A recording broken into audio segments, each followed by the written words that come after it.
And joining me in the studio, Mary Beth Block, the Public Information Officer for the City of Portage, to find out what's happening these days in her city. Welcome. Good morning. Thank you. Good to have you with us this morning. It's nice to be here. It's a little foggy out there. It is a little foggy, isn't it?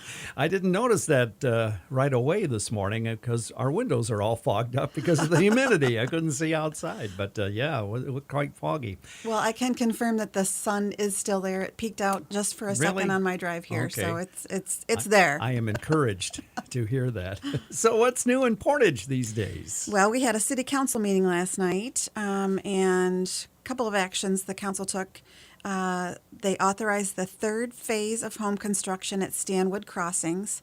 This is the city's affordable workforce housing project near Portage Road between Stanley and Woodbine. The project is designed to make home ownership more attainable for households earning 80 to 120% of the area median income, or AMI. Eligible buyers can buy a brand new home at a price below traditional market rates.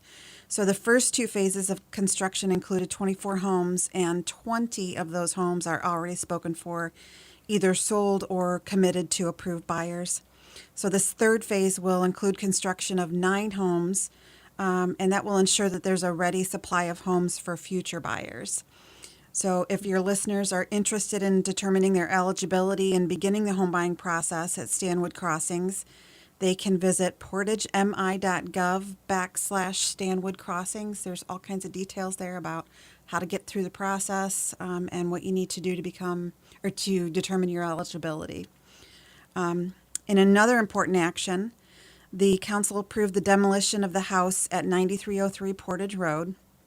The city purchased this house and the property because of its strategic location within the Portage Road 360 project. That's our big multi-year project to reconstruct Portage Road through the Lake Center District area. The property is directly in the path of the improvements needed. It'll support water detention and the reconstruction of the culvert that goes under Portage Road. And the property will allow the city to maintain two-way traffic on Portage Road for the duration of the project. And while the council did approve the demolition of the house, last night an individual expressed an interest in exploring whether the house could be relocated to property he owns and reused. But because that idea is still in the very early stages of the investigation, the council approved the demolition but is allowing this gentleman a few weeks to determine whether moving the house is feasible. So we'll see how that ends up in a couple of weeks. And then also the council set the date for the second round of interviews for city manager candidates. I told you a couple weeks ago that the first round with the 4 candidates will take place on Wednesday, August 19th, beginning at 3 p.m. at City Hall. The second round will take place on Tuesday, August 25th at 12:30 p.m. at City Hall. Portage residents are encouraged to attend both of those interview sessions, which will also be broadcast live on cable access and live streamed at portagemi.gov/watch live. Following the second round of interviews on August 25th, the public is invited to a reception at the Portage Zhang Senior Center at 4:30 p.m. to meet the candidates, and we'll share more information about that on our website and on social media.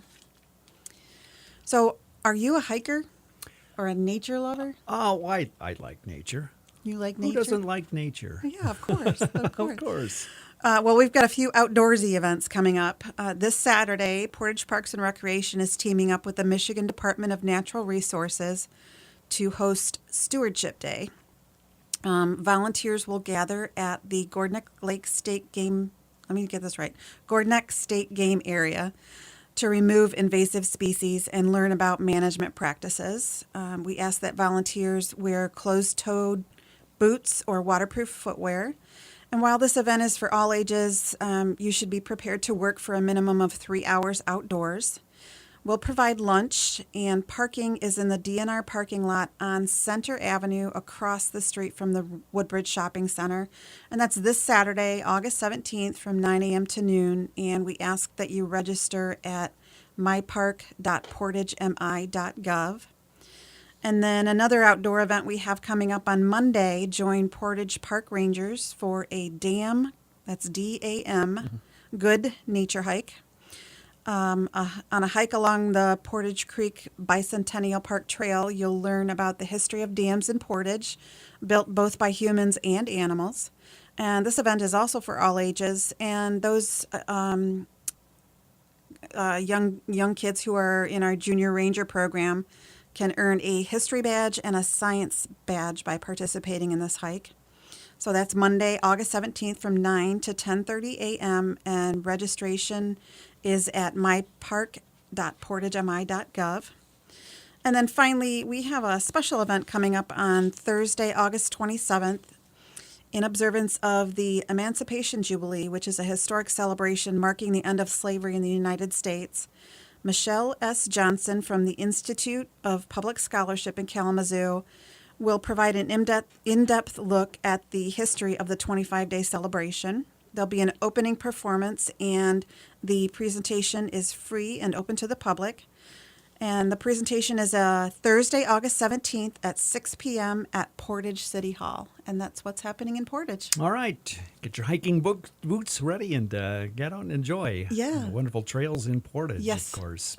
Mary Beth Block from the city of Portage with us with an update on happenings in her city, and we always appreciate it. Thanks for joining us. Well, thanks for having me, Ken.